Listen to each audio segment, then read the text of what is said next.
Pakistani model और अदाकारा हुमैरा असगर की लाश मंगल के रोज DHA कराची के एक फ्लैट से बरामद हुई। अदालत के हुक्म पर फ्लैट खाली करवाने के लिए पुलिस अदालती बेलफ के साथ फ्लैट में दाखिल हुई, जहां उनके मुताबिक दरवाज़ा अंदर से बंद था। मकान मालिक ने अप्रैल 2024 से किराया ना मिलने पर अदालत से रुजू किया था।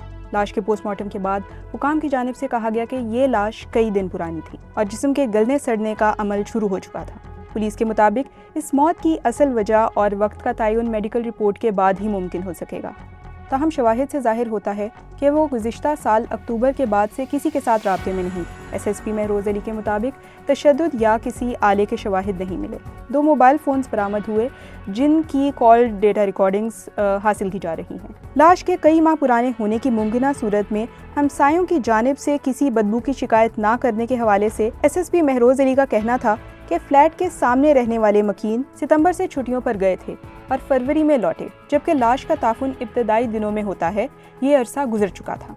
महरोज़ अली के मुताबिक किसी दोस्त या साथी ने तफ्तीश के लिए रज़ाकाराना तौर पर पुलिस से रब्ता नहीं किया। महरोज़ अली ने कहा कि उनके बहनोई ने रब्ता किया है और बताया है कि वो हुमैरा के वालिद के साथ लाश वसूल करने आएंगे। दूसरी जानिब सूबाई वजीर सैयद जुल्फ़िकार अली शाह का कहना है कि अगर अदाकारा के वर्सा लाश वसूल या तदफीन नहीं करते तो महकमा सकाफत हुमैरा असगर का वारिस होगा।